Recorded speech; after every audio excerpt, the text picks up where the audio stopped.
जब भी आप ब्रज में भ्रमण करने के लिए आओगे तो कान्हा जी की लीलाओं का ही आनंद लोगे, क्योंकि कान्हा की लीलाएं तो अनंत हैं। कहते हैं ना, हरि रूप अनंत हरि कथा अनंता। लेकिन जब भी आप भांडीर वन में प्रवेश करोगे, कभी शास्त्रों का अध्ययन करोगे या किसी के मुखार विंद से श्रवण करोगे तो ज्ञात होगा कि भांडीर वन में एकमात्र लीला नहीं है, यहाँ पे हमारी 14 लीलाओं का उल्लेख है। प्रथम लीला श्री जी के, लेकिन सबसे बड़ा ग्रंथ श्रीमद् भागवत जी को माना जाता है। आपने उसका अध्ययन श्रवण किया हो तो राधा रानी का नाम उसमें आता है, नहीं आता? श्रीमद् भागवत में नहीं आता, बिल्कुल नहीं आता, क्योंकि सुखदेव जी राधा रानी को परम गुरु मानते थे। जब राधा रानी का नाम ही श्रीमद् भागवत जी में नहीं दिया तो विवाह का उल्लेख कैसे हो सकता है?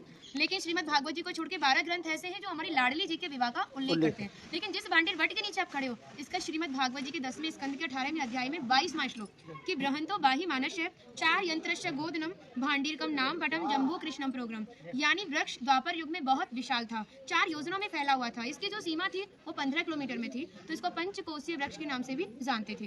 कान्हा जी इन्हीं की शाखाओं पर चढ़ के यमुना मैया को आर पार किया करते थे। मान्यता है कान्हा जी की जो 9 लाख गाय थी दोपहर के समय इसी वृक्ष के नीचे बैठ के विश्राम करती थी। तो माता जो भी माखन मिर्ची रोटी इत्यादि प्रसादों में रख देती थी, सभी ग्वाल वाल एकत्रित होकर दोपहर का भोजन करते थे। और भांडीर वन में सबसे बड़ा विशेष पर इसी प्रसादी का बताया गया है, क्योंकि आप कभी किसी विवाह में जाते हैं तो बिना अन्न प्रसादी के नहीं आते। आप तो लाडली जी के विवाह स्थल ही आए हो। यहाँ पर जो दुर्वासा मुनि थे, जो दूब घास होती है उसी का रसपान करते थे। ब्रज की गोपियों ने इसी वट वृक्ष के नीचे उनको 56 प्रकार के व्यंजन खिलाए थे। यहाँ पर राधा कृष्ण में मल्ल युद्ध हुआ था, उसमें ये तय था कि जो भी हारेगा उसको भंडारा करना होगा। तो जब हमारे कान्हा जी हार गए थे तो ग्वाल वालों के साथ मिलके यहाँ पे भंडारा किया, उसी के नाम पर इसका नाम भांडीर वन पड़ा।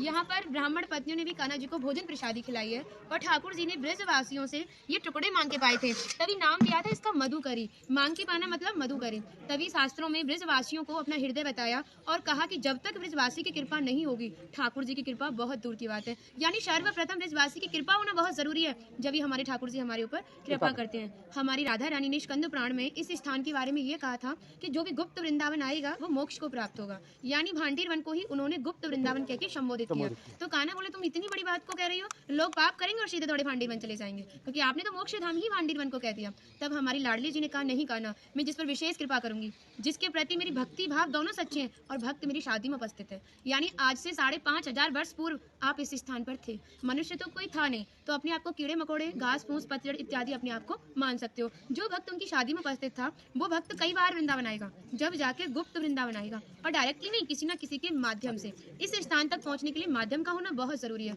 और सारा श्रेय भी माध्यम को जाता है, क्योंकि माध्यम ही हमें ऐसे दिव्य स्थान पर पहुंचाता है।